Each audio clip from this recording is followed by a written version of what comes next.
ప్రపంచంలోనే పొడవైన హనుమంతుడి విగ్రహం దగ్గరికి అయితే వచ్చేసాం మనం. ఎలాగొందో చూసుకోవచ్చు. దీని మీటర్లు వచ్చి ఇన్ని అడుగులు అంటే 174 ఈ హనుమంతుడి విగ్రహం. లోపలికి వెళ్ళి ఎలా ఉందో చూసేద్దాం.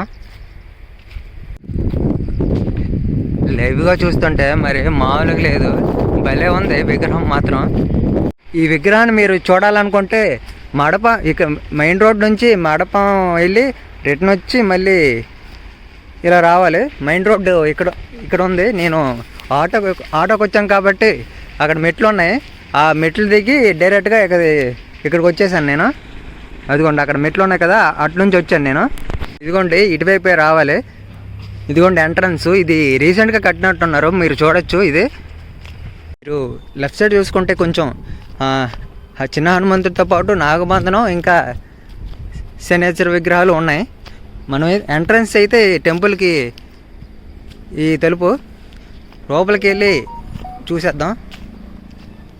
ఓకే, ఇదైతే తలుపు వేశారు. ఈ కన్నం నుంచి చూద్దాం లోపలికి. చూడొచ్చు విగ్రహాన్ని, చిన్న హనుమంతుల వారు. దాంతోపాటు కిందన ఏదో విగ్రహం ఉన్నట్టుంది. ఆ విగ్రహం ఏంటో కొంచెం కామెంట్ చేయండి.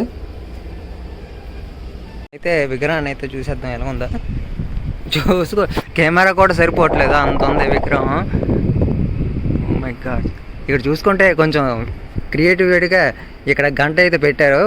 తోక మధ్యలో గ్యాప్ పెట్టి గంట అయితే పెట్టారు.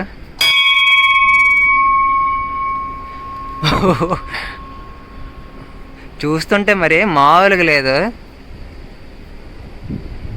లైఫ్లో ఒకసారైనా రావాల్సిందే. జై హనుమాన్ అని రాసి ఉంది ఇక్కడ.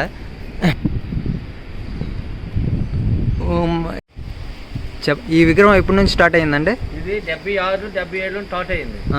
కానీ ఇంతవరకు వెనకలాగి 2 సంవత్సరాల కింద ప్రతిష్ట అయింది. దీని తాలూకా కార్యకర్త మొన్నే చనిపోయింది.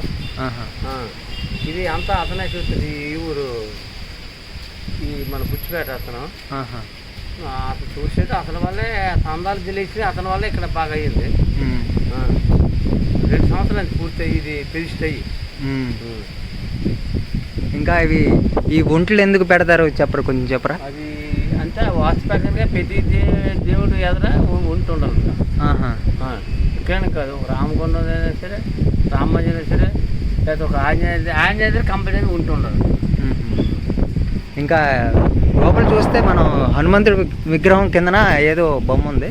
అది హనుమంతే కదా, బొమ్మల ఇద్దరితోటి చిన్న చేస్తే ఏమంటే ఈ గాంధీ ఇది ఆంజనేయ జయంతి ఉందా, అప్పుడు దాన్ని ఇది మీద పెట్టి ఒక ఊర్లో ఊరేగించినట్టు అది ఎడతారు.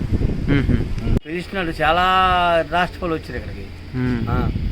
మామూలు హిందీ మాట్లాడిన తెలుగులో వచ్చారు, వచ్చారు, కాశీ నుంచి కూడా ఈ ప్రతిష్టకు వచ్చారు చాలా జనం. ఇంటి వెనకాల చూసుకుంటే మనం ఇక్కడ నాగబంధనం కూడా ఉంది. మరి అదేంటండి? అది అక్కడ స్తంభాల్లాగా వేసి ఉన్నాయి కదా, అవి మామూలుగా వేసారు అప్పుడు. ఇది ప్రతిష్ట అయినప్పుడు వామం కాలకి వాటికి వేసారు 2 సంవత్సరాల క్రితం. ఇక్కడ వ్యవసాయం గట్ట ఎలాగ ఉంటుంది? వర్షనే వ్యవసాయం కానీ ఈ తుఫాను వచ్చి మునిగిపోతుంది, శాఖ కప్పేస్తుంది. తుఫాను ఇది లేదని అందుకే ఇది ఇంత ఐస్ట్ కట్టిరా, లేకపోతే ఇది కూడా మునిగిపోతుంది కదా.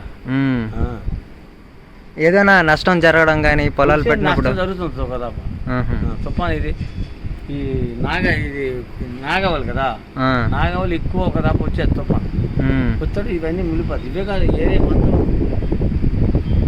మీరు చూసుకోవచ్చు. బటన్ వేలు ఆయనకి ఎక్కడి వరకు వస్తుందో అంత హైట్ ఉంది.